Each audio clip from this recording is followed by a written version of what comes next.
Hello दोस्तों, welcome back to LR chemistry YouTube channel. Chemistry की रंगीन दुनिया में आपका स्वागत है। केमिस्ट्री के इस चैनल में केमिस्ट्री के अमेजिंग से क्वेश्चन उनको सॉल्व करने के लिए धमाकेदार ट्रिक्स और कुछ विजुअलाइजेशन के साथ अमेजिंग से फैक्ट।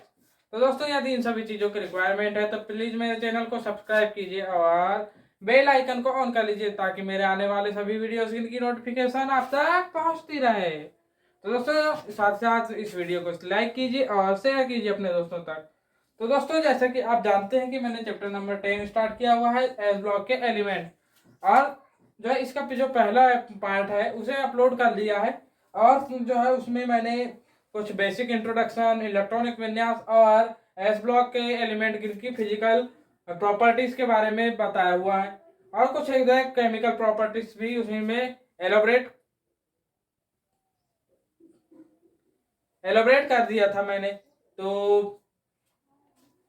अब जो है हम आगे चल करके बात करते हैं अपने जो कहना चाहिए हमें एस ब्लॉक के केमिकल प्रॉपर्टीज। और साथ साथ जो है एस ब्लॉक का प्रथम तत्व होता है हमारा लिथियम। तो लिथियम को पहला तत्व माना जाता है। तो उस तत्व की जो बेसिक इंट्रोडक्शन है और उसके असामान्य गुणधर्म जो है इनके बारे में बात करेंगे। और फिर ग्रुप 1 के कुछ जो है, अब आज समय मिलता है तो आज ही स्टार्ट कर देंगे। खैर खत्म तो आज नहीं हो पाएगा, लेकिन कोशिश की जाएगी कि आज स्टार्ट कर लिया जाए। आपके एस ब्लॉक के कुछ कंपाउंड्स उनके बारे में जानकारी एकत्रित की जाएगी। तो दोस्तों, अगली स्लाइड में हम मिलते हैं। आपको बता दूं कि सबसे पहले जो है ना, एस ब्लॉक के एलिमेंट की केमिकल प्रॉपर्टीज मतलब उनकी अलग अलग तत्वों के साथ अभिक्रिया। तो मैं आपको बता दूं कि मैं सिर्फ और सिर्फ जो है आपसे 3 तत्वों की से अभिक्रिया कराना सिखाऊंगा। एक ऑक्सीजन, दूसरा हाइड्रोजन, तीसरा नाइट्रोजन। और एक जो है जो ग्रुप है हाइड्रोक्सिल ग्रुप। ऐसे 4 ग्रुपों से जो है जो अपने एस ब्लॉक के एलिमेंट है उनके अभिक्रिया करके बताऊंगा। आपके 11th के लिए इतना ही सफिशियंट हो जाएगा। तो सबसे पहले बात की जाए तो ऑक्सीजन। तो ऑक्सीजन से क्रिया करेंगे तो मैं आपको बता दूं कि यहाँ पर पे जो लिथियम है, हम लिथियम से स्टार्ट करेंगे। तो लिथियम जो है ऑक्सीजन से क्रिया करने पर से क्रिया कर ऑक्सीजन से क्रिया कर ओनली ऑक्साइड बनाता है। क्या बनाता है? ऑक्साइड। मतलब इसका जो केमिकल फार्मूला होगा वो होगा Li2O। यह है लिथियम ऑक्साइड। लेकिन जब सोडियम की बात आएगी तो सोडियम जो है आपका ऑक्सीजन से क्रिया कर सोडियम ऑक्सीजन से क्रिया कर ऑक्साइड और सुपर ऑक्साइड दोनों चीजें बनाएगा। क्यों? क्योंकि ये थोड़ा ज्यादा सुपर ऑक्साइड नहीं, परऑक्साइड बनाएगा। ये जो है ऐसी क्रियाएं क्यों हो रही हैं कि एक जो है ऑक्साइड बना रहा है, एक परऑक्साइड बना रहा है, फिर नीचे आएंगे तो सुपर ऑक्साइड बनाएगा। इसके पीछे का रीजन जो है बता दूंगा, लेकिन पहले तो आपको बता दूं कि जो आपके सोडियम और ओनली सोडियम है, सोडियम जो कि ऑक्साइड और परऑक्साइड बनाएगा। तो जिसमें ऑक्साइड का सूत्र है Na2O, ये है ऑक्साइड, और Na2O2 ये है आपका परऑक्साइड। ये हो गया आपका परऑक्साइड। अब मान लीजिए आपने क्या क्या किया, आपने सोडियम के बाद आया आप पोटेशियम में। तो पोटेशियम की आपने क्या कराई? ऑक्सीजन से क्रिया कराई। तो ऑक्सीजन से क्रिया कराने पर पे ये परऑक्साइड प्लस सुपर ऑक्साइड देगा। क्या देगा? Super oxide. तो यहीं पर पे मैंने आपको बता दिया है, परऑक्साइड मतलब यहाँ पर पे K2O2 होगा परऑक्साइड, व इसे कहेंगे हम परऑक्साइड। पोटेशियम परऑक्साइड है ये, और पोटेशियम सुपर ऑक्साइड KO2। तो यहाँ पर पे आप जो है ना ऑक्सीजन की क्या कहना चाहिए, ऑक्सीकरण स्टेट निकालेंगे तो जो है भिन्नात्मक रूप में निकलेगी, जो कि निकलेगी 1/2 प्लस सॉरी -1/2 इतनी निकलेगी। ये फ्रैक्शन के रूप में निकलेगी, क्योंकि यहाँ पर धातुओं की तो फिक्स होती है, याद रखिए धातुओं की फिक्स होगी +1, तो उसे जो है क्या कहना चाहिए हमें, उसे संतुलित करने के लिए +-1/2 में बदल जाएगा। पोटेशियम के बाद जो है ओनली, ये इसके बाद जो है साथ में, सॉरी ये ऑक्साइड भी बनाता है, मैं भूल चुका था, चलो कोई बात नहीं, ऑक्साइड भी बनाएगा, ऑक्साइड परऑक्साइड, मतलब इसके बाद पोटेशियम है, रुबिडियम हो, स्कैंडियम हो या फ्रांसियम हो, यहाँ पर वे सभी के सभी अब नीचे ऑक्साइड परऑक्साइड और सुपर ऑक्साइड तीनों बनाएंगे, ये बात है। सबसे पहले ऑक्साइड बनाएगा, आपका हाइड्रोजन भी ऑक्साइड ही बनाता है, लिथियम ऑक्साइड बनाएगा, उसके बाद सोडियम ऑक्साइड प्लस परऑक्साइड बनाएगा, और उसके बाद पोटेशियम से ऑक्साइड परऑक्साइड और सुपर ऑक्साइड तीनों बनने लग जाते हैं। इसके पीछे का सबसे बड़ा रीजन ये है कि ऊपर से नीचे जाने पर इनकी क्रियाशीलताएं बढ़ती हैं, इनकी विद्युत धनात्मकता बढ़ती है, विद्युत धनात्मकता बढ़ती है और इतनी ज्यादा बढ़ जाती है, और आपके जो सबसे विद्युत धनात्मक तत्व जो आपने अभी तक सुना होगा वो है फ्रांसियम। फ्रांसियम तो इनकी जो है विद्युत धनात्मकता बढ़ती जाती है, इतनी ज्यादा तीव्र हो जाती है कि ऑक्सीजन को भी ये जो है ना इलेक्ट्रॉन, यानी एक प्रकार से उसको भी अपने समूह के साथ पूरा पूरा ऑक्सीजन अणु को तक अपने पास आकर्षित कर डालते हैं, इतनी ज्यादा इनकी विद्युत धनात्मकता बढ़ जाती है। आप अभी इतना ही कर लें, इसके पीछे का कारण यही है। तो बहुत ज्यादा विद्युत धनात्मकता बढ़ जाने की वजह से ही ये ऑक्साइड्स परऑक्साइड और सुपर ऑक्साइड तीनों प्रकार की चीजें बना रहे हैं, विद्युत धनात्मकता बढ़ने की वजह से। अब बारी आती है आपकी कि हाइड्रोजन से, तो हाइड्रोजन, अब आपको मैंने बता ही दिया हूं कि हाइड्रोजन के साथ ये हाइड्राइड बनाएंगे, हाइड्रोजन के साथ हाइड्राइड बनाएंगे, ध्यान रखें, हाइड्रोजन के साथ, आप क्या कह दूं, मेरे पास अभी मैं प्रैक्टिकल लैब में रहता तो आपको ज्यादा अच्छे से बताता, लेकिन क्या कर लूं मैं अभी यहाँ जल्दबाजी में ऐसे ही बताना पड़ेगा, और जो है आपको लिखाना पड़ता तो वहां पर और अच्छे से कुछ और फैक्ट साथ में बताते हुए चलता। तो यहाँ हाइड्रोजन के साथ हाइड्राइड बनाएंगे, क्या बनाएंगे, हाइड्राइड। अब हाइड्राइड मतलब H- के रूप में यूज होगा, यहाँ यहाँ H- के रूप में यूज होगा, मतलब कि जैसे कोई मान लीजिए मेटल जो कि ग्रुप 1 का मेटल है, वो अगर हाइड्रोजन से के साथ क्रिया करता है H2, तो 2MH बनेगा, जहां पर पे M+ और H- के रूप में होगा, ये बात आएगी।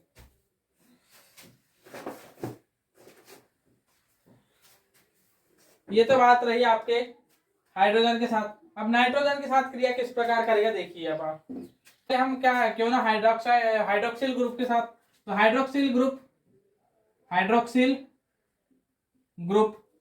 तो ये हाइड्रोक्सिल ग्रुप क्या है, OH- है, और आपका जो है ग्रुप 1 के मेटल जो है आपके M+ के रूप में होंगे। इसका मतलब स्पष्ट है, यही ये दोनों आपस में क्रिया करके MOH बना लेंगे, ये MOH का फॉर्मेशन कर लेंगे। बस इतनी ही बात है। जैसे कि आपको एक अभिक्रिया जैसे कि मैं आपको दिखाना चाहूं, जो कि सबसे सिंपल और सबसे बेस्ट में होगी, जैसे कि मैंने बताया कि NaCl प्लस H2O, तो यहाँ पर NaCl टूटेगा N+ और Cl- में टूटेगा, और यहाँ H+ और OH- में ये दोनों टूट गए, तो यहाँ Na और OH- Na+ OH- मिलकर के NaOH की फॉर्मेशन कर लेंगे, और उसके बाद जो H+ और Cl मिलकर के HCl का फॉर्मेशन कर लेंगे। थोड़ी जो है यहाँ पे इजी वे में ये फॉर्मेशन नहीं होता है, लेकिन फिर भी अगर मान लो होगा तो कुछ इस तरीके से फॉर्मेशन होता है। तो ये रही बात। और उसकी नाइट्रोजन से अभिक्रिया कराई, तो यहाँ मैं बता दूं कि आपको कि यहाँ नाइट्रोजन विद्युत ऋणात्मक तत्व की तरह एक्ट करेगा, और यहाँ 3M और यहाँ 2M और 3N2, तो यहाँ पर क्या होगा 3M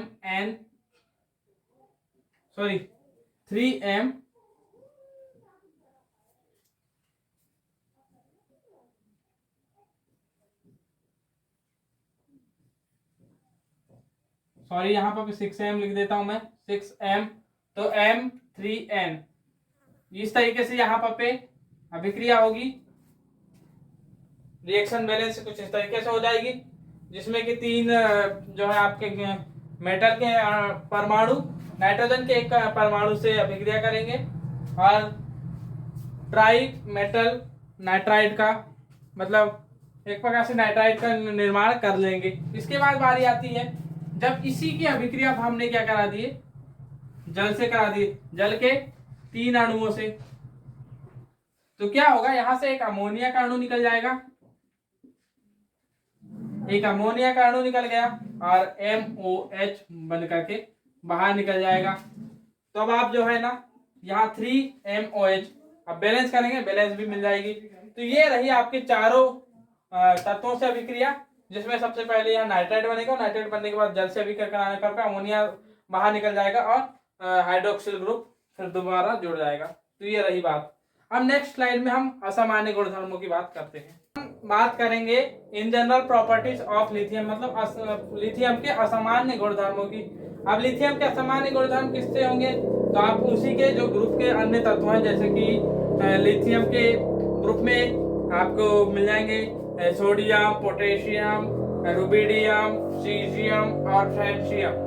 तो इन तत्वों से असामान्य गुणधर्म किस प्रकार दर्शाएगा और क्यों दर्शाएगा। सबसे पहली बात तो जो है इसके जो बाहरी कक्षा यानी ठीक पहले वाली कक्षा, वहां पर पे जो है आप देखेंगे कि केवल वो बहुत ही पास में, उस जो बाहरी कक्षा है उस जो है नाभिक के बहुत पास में, पीपीटी के जरिए मैं दिखा दे रहा हूँ, आज बिल्कुल दिखा दिया हूँ। तो पीपीटी के जरिए जो है देख सकते हैं आपके बहुत पास में है, जबकि उसी की तुलना में अन्य तत्वों की जो है बहुत दूर पे होती है। तो आकार छोटा होने की वजह से जो है नाभिक का आकर्षण बल अधिक होता है, नाभिक का आकर्षण बल ज्यादा होगा तो विद्युत धनात्मकता थोड़ी कम होगी और जो है उसका हमें क्या कहना चाहिए, अन्य तत्वों से अभिक्रिया या फिर क्रियाशीलता थोड़ी कम होगी। तो ये सारी चीजें होंगी। तो अब हम देखते हैं उसके असामान्य गुणधर्म। तो जिसमें से सबसे पहला गुणधर्म है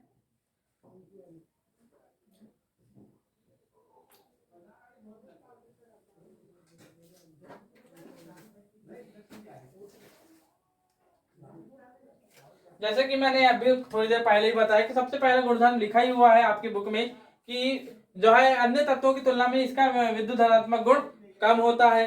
उसके अलावा जो है ये फिर दूसरी चीज जो है आपने अभी थोड़ी देर पहले ही देखा कि जो है ऑक्साइड ऑक्सीजन के साथ क्रिया करके केवल ये ऑक्साइड देता है, जबकि अन्य तत्व परऑक्साइड और सुपर ऑक्साइड देते हैं।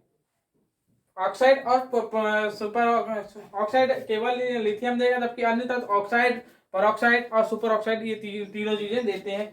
उसमें फिर सोडियम एक मात्रा है जो ओनली ऑक्साइड और परऑक्साइड देता है, वो चीजें आपने देख ली है। इसके अलावा जो है इसके कुछ और अन्य गुणधर्म है, जैसे कि इसका जो है ये जो है अन्य जो इसके तत्व हैं, अन्य तत्व उनकी तुलना में थोड़ा सा कठोर है, लेकिन फिर भी ध्यान रखें कि ये भी जो है चाकू से कट जाता है, लेकिन अन्य तत्वों की तुलना में ये थोड़ा कठोर है।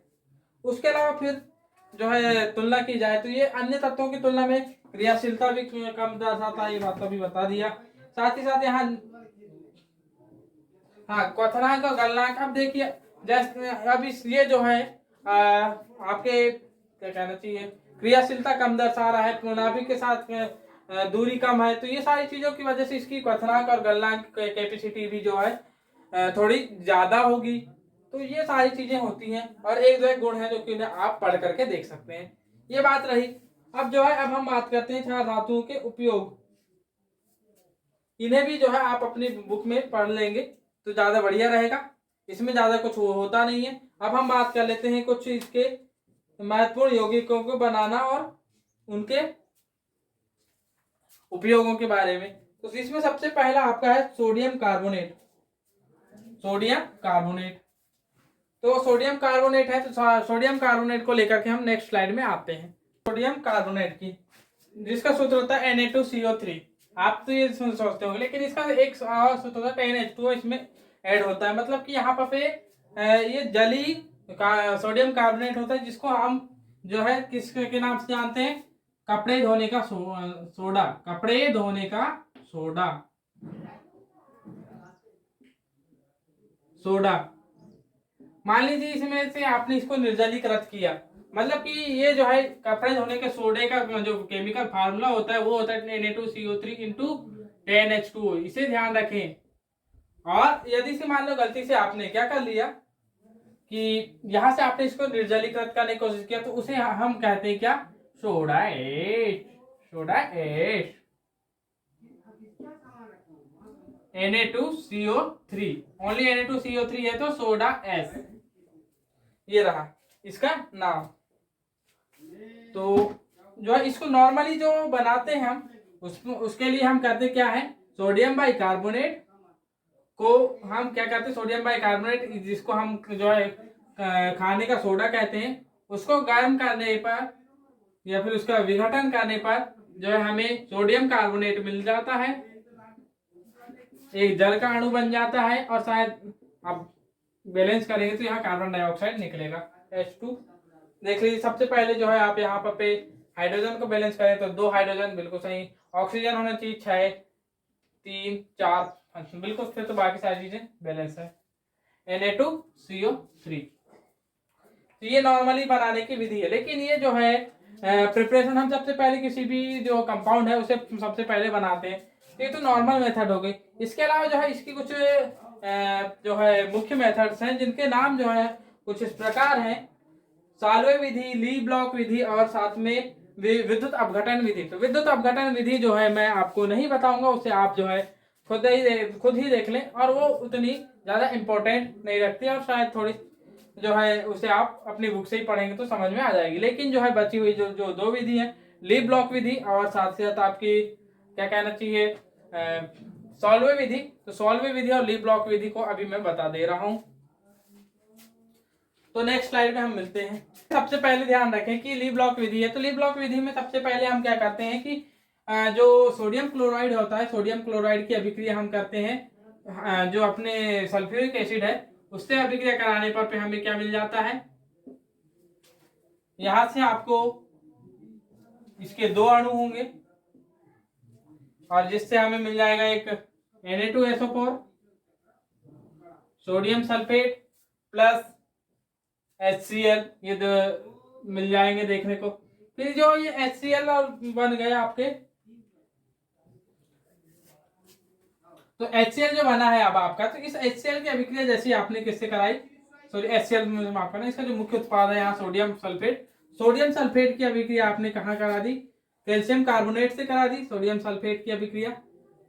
और उसके साथ साथ आपने इसकी जो है कोक के यहाँ पर आपने साथ ही साथ कोक मिला दिया, तो कोक मिलाने पर आपको क्या मिल जाएगा, यहां से आपको सबसे मुख्य रूप से क्या प्राप्त करना है, सोडियम कार्बोनेट, तो सोडियम कार्बोनेट प्राप्त कर लेंगे आप इस तरीके से। सोडियम कार्बोनेट प्राप्त किया, अब बच क्या गया, कैल्शियम कार्बोनेट तो नहीं, यहाँ पर कैल्शियम सल्फेट बन जाएगा, कैल्शियम हाइड्रोक्साइड है शायद, कैल्शियम कार्बोनेट है, कैल्शियम कार्बोनेट है प्लस यहाँ पर से आपको CH2 देखने को मिल जाएगा और साथ ही साथ आपको कार्बन डाइऑक्साइड देखने को मिलेंगी।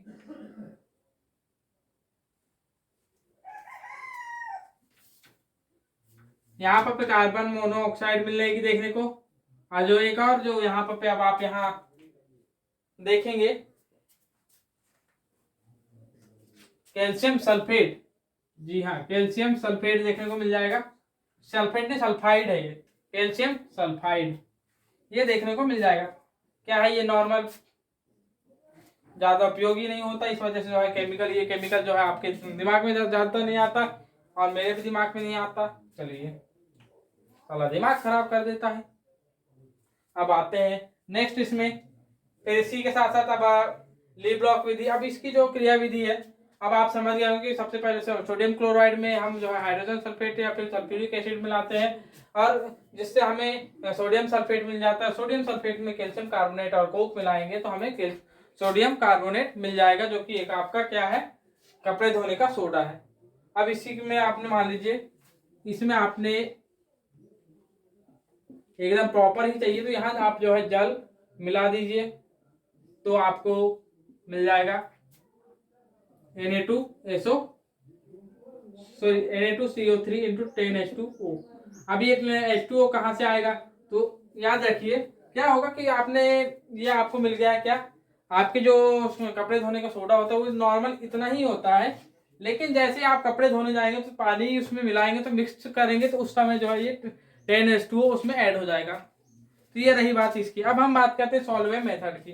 तो यहाँ पर पे जो है इसके लिए मैंने एक चित्र आपको दिखा दिया है। तो इस चित्र में जो है आप देख सकते हैं कि इसमें 5 जो है स्तंभ बने हुए हैं। तो 5 स्तंभ के आधार पर इसकी अभिक्रिया 5 चरणों में होती है, जिसमें से सबसे पहला चरण है आपका सोडियम क्लोराइड को अमोनिया द्वारा संतृप्त करना। सोडियम क्लोराइड को अमोनिया द्वारा संतृप्त करना। तो अमोनिया सबसे पहले क्या किया जाता है, जो सोडियम क्लोराइड यानी कि आपका नमक वाला विलयन जो है उसे, जिसमें कि थोड़ी बहुत कार्बन डाइऑक्साइड मिली होती है, उसे ऊपर से नीचे की ओर गिराया जाता है और जो है आपके अमोनिया को नीचे से ऊपर की ओर प्रवाहित किया जाता है, जिससे कि जो है दोनों आपस में मिलते हैं और वो उस स्तंभ में कुछ देर रखते हैं और उसमें उपस्थित कैल्शियम जो आपके दोनों ही घोलों में हो, तो उसमें उपस्थित जो है कैल्शियम मैग्नीशियम आदि लवण जो है दूर हो जाते हैं। और कुछ अभिक्रियाएं होती है जो कि निम्न प्रकार है, जो कि इस प्रकार होंगी। तो जो सबसे पहली अभिक्रिया अमोनिया जो है जल से अभिक्रिया करता है, जो अमोनियम हाइड्रोक्साइड बना लेता है, अमोनियम हाइड्रोक्साइड। और ये अमोनियम हाइड्रोक्साइड जो है कैल्शियम क्लोराइड जो कि कैल्शियम के रूप में जो अशुद्धि है उसके वजह से कैल्शियम क्लोराइड मिलता है। तो कैल्शियम क्लोराइड से अभिक्रिया करके ये जो है आपका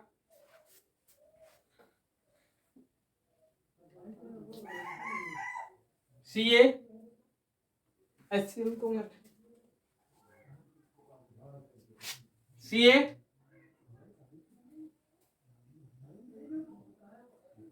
हमें अमोनियम क्लोराइड बाहर निकाल लेना है। और उसके अलावा जो बच गया आपका कैल्शियम, इसके 2 अणु होंगे और यहाँ पर 2 अणु बन जाएंगे और कैल्शियम हाइड्रोक्साइड बन जाएगा यहाँ पर पे दूसरा अणु। और उसके बाद जो है तीसरे नंबर पे यहाँ पर पे अमोनिया दोबारा से है, जो कार्बन डाइऑक्साइड हमने उसमें थोड़ी बहुत मात्रा में मिलाई हुई थी, उनसे अभिक्रिया करके और जो है आपका जल का अणु उससे अभिक्रिया करके अमोनियम कार्बोनेट बना लेगा। और ये अमोनियम कार्बोनेट दोबारा से जो आपकी मैग्नीशियम की अशुद्धि है उससे अभिक्रिया करके यहाँ पर पे आपके MgCO3 और साथ ही साथ MgCO3 के अलावा कैल्शियम क्लोराइड बना लेगा। सॉरी अमोनियम क्लोराइड बना लेगा, अमोनियम क्लोराइड बना लेगा। तो इस तरीके से जो है ये अभिक्रियाएं चलेंगी। और जब ये अभिक्रियाएं हो जाएंगी तो नेक्स्ट जो स्टेप होगी, तो नेक्स्ट स्टेप में हम बात करेंगे इसके बाद होने वाली अगले अभिक्रियाओं के बारे में। तो जो हमारी जो बनी हुई जो अमोनियम क्लोराइड थी, तो अमोनियम क्लोराइड को हम जो नेक्स्ट स्तंभ है उसमें प्रवाहित करेंगे। तो प्रवाहित करने पर हमें जो है प्रवाहित करने पर हमें कुछ निम्न अभिक्रियाएं देखने को मिलेंगी, जिसमें कि अमोनिया पुनः हमें देखने को मिलती है। अमोनिया की अभिक्रिया हम कार्बन डाइऑक्साइड से कराते हैं, तो कार्बन डाइऑक्साइड और साथ ही साथ जल के अणु से अभिक्रिया करेगी। तो ये जो है सोडियम बाइकार्बोनेट बना लेंगे। और साथ साथ जो है ये तो एक बार बना, और इसके अलावा जब अमोनियम क्लोराइड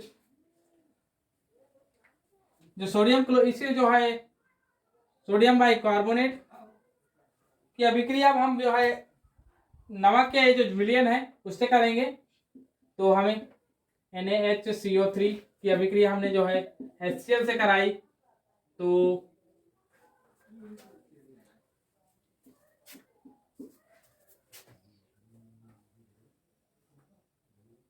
सॉरी Na4 यहाँ पर पे Na नहीं था, NH4 है जो कि अमोनियम बाइकार्बोनेट थी। अमोनियम बाइकार्बोनेट की अभिक्रिया हमने कहाँ से कराई, HCl से कराई। तो हमें देखने को मिल जाएगा क्या, एक NH3 निकल जाएगा और सोडियम कहाँ से आ रहा था, सॉरी HCl नहीं NaCl है। NaCl से कराने पर पे हमें Na, अब यहाँ पे NaHCO3 और साथ ही साथ जो है HCl बाहर निकल सॉरी NH4Cl बाहर निकल जाएगा यहाँ से। तो ये दो यहाँ से, ये यहाँ से और यहाँ से दो जगह से आपको जो है क्या मिल जाएगा, अमोनियम कार्बोनेट, और इसमें उपस्थित कुछ अशुद्धियां जैसे कि अमोनियम क्लोराइड, मैग्नीशियम क्लोराइड, ये अन्य जो आपकी अशुद्धियां हैं उन्हें जो है नेक्स्ट जो स्टेप है उसमें छन्नक का उपयोग करके जो है अलग कर लिया जाता है, और उसके पश्चात छन्नक का उपयोग करने के बाद चूने की भट्टी में से इसे गुजारा जाता है, जो आपकी सॉरी यहीं से जो है फिर इसका विद्युत अपघटन कर लिया जाता है। थर्ड स्टेप में ही इसका विद्युत अपघटन कर लिया जाता है, एक प्रकार से अपघटन की प्रोसेस होती है थर्ड स्टेप में, जिसमें कि आपका अमोनियम नहीं, सोडियम बाइकार्बोनेट जो है टूट जाता है। सोडियम बाइकार्बोनेट आपके sodium carbonate plus H2O plus CO2 में टूट जाता है। और इसके अलावा जो कुछ जो अन्य स्टेप है उनमें जो है चूने की भट्टी में से जो है कैल्शियम ऑक्साइड मतलब कैल्शियम कार्बोनेट से कैल्शियम ऑक्साइड निकलता है, और अमोनिया की ऊपर जो है इसके अलावा जो है एक और स्टेप होती है जिसमें से जो है अमोनिया प्राप्त की जाती है, अमोनिया की उपलब्धि, जिसमें कि सोडियम बाइकार्बोनेट से जो है उसका विद्युत अपघटन करके जो है इस स्टेप को जो है रिवर्स कर दिया जाता है। और जो है उसके अलावा जो है जब इस स्टेप को वापस कर लिया जाएगा तो यहाँ पर आपको जो है जो ये अमोनियम क्लोराइड है तो इसकी अभिक्रिया जो है कैल्शियम कार्बोनेट से करेंगे आप। जो पांचवी स्टेप है, पांचवी स्टेप अब डायरेक्ट बता दिया जाए, सर पांचवी नहीं, अब चौथी स्टेप है। चौथी स्टेप में जो है आपकी चूने की भट्टी में कैल्शियम कार्बोनेट होता है, तो कैल्शियम कार्बोनेट का जब विद्युत अपघटन किया जाता है तो यहाँ पर आपको नॉर्मल से जो अभिक्रिया आप खुद ही को सोचिए क्या हो सकती है कि कैल्शियम ऑक्साइड बाहर निकलेगा और साथ में आपका कार्बन डाइऑक्साइड बाहर निकल जाएगी। ये बात हो गई। फिर जब ये यहाँ पर पे और इसी की जो कैल्शियम का ऑक्साइड की अभिक्रिया आपने जो है H2O से कराई तो जो है यहाँ से कैल्शियम हाइड्रोक्साइड बन जाएगा, और जो है कैल्शियम हाइड्रोक्साइड बन गई। ये हो गया आपकी चौथी स्टेप। और पांचवी स्टेप में आप क्या करेंगे कि जो ये कैल्शियम हाइड्रोक्साइड है इसकी अभिक्रिया आप NH4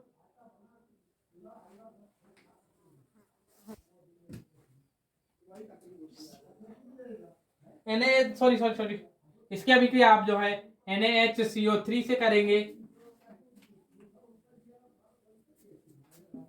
इसका विद्युत अपघटन किया जाएगा। तो जैसे इसका विद्युत अपघटन किया गया तो आपको जो है एक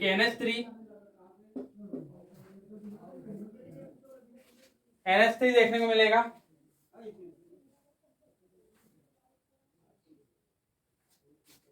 NH3, उसके अलावा जो है H2O और बचा हुआ का जो है आप कार्बन डाइऑक्साइड बाहर निकाल सकते हैं। तो ये इस तरीके से निकल गया। तो जो यहाँ कार्बन डाइऑक्साइड है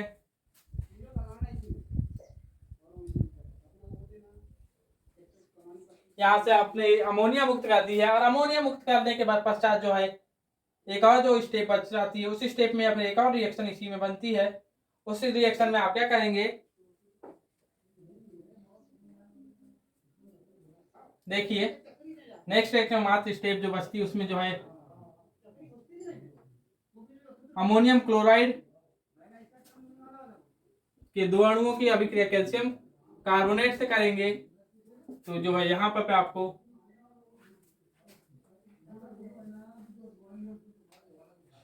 कैल्शियम कार्बोनेट ना कैल्शियम हाइड्रोक्साइड से करने पर आपको मिल जाएगा कैल्शियम क्लोराइड मिल जाएगा, और अमोनिया मिल जाएगा, और HCl देखने को मिल जाएगा। ये है आपकी अमोनिया को मुक्त करने की मेथड है यहाँ पर। तो ये रही आपकी पूरी मेथड जिसमें सोडियम कार्बोनेट बनेगा। जो थोड़े अच्छे से जो है इस स्टेप में मैंने सबसे पहले जो है किस तरीके से हम कार्बन डाइऑक्साइड की उपस्थिति में जो है हमने जो उसमें उपस्थित क्या कहना चाहिए अपने जल नमक युक्त जल में जो है उपस्थित कुछ क्या कहना चाहिए अशुद्धियों को दूर करते हैं। अशुद्धियों को दूर करने के बाद उससे जो है सोडियम कार्बोनेट बनाएंगे, और सोडियम कार्बोनेट बनाने के बाद अशुद्धियों को दूर करेंगे, और कुछ अशुद्धियों की अन्य अभिक्रियाओं से जो है जो छन्नक द्वारा दूर नहीं हुई है उन्हें अभिक्रिया द्वारा दूर करते हैं, और कैल्शियम कार्बोनेट लास्ट में मिल जाएगा। क्लियर है। और जो है मैं आपको बता दूं कि ये अभिक्रिया उतनी ज्यादा आपके बुक मेरे हिसाब से तो आपके लिए इम्पोर्टेंट रखती है, लेकिन फिर भी आप इसे इग्नोर कर सकते हैं। तो दोस्तों जय हिंद, जय श्री राम।